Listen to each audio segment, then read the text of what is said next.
¿Qué tal, gente? ¿Cómo les va? Bueno, espero que muy bien. Video de mañana de Siciliano en su taller.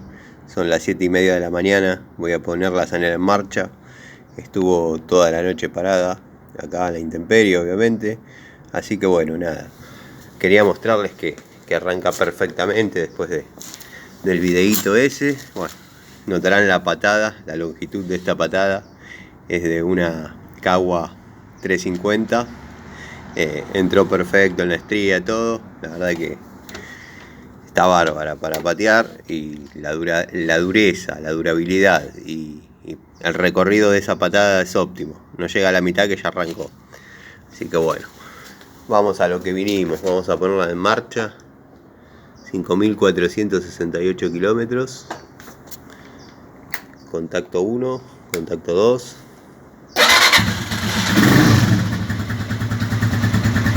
Y ahí está en marcha.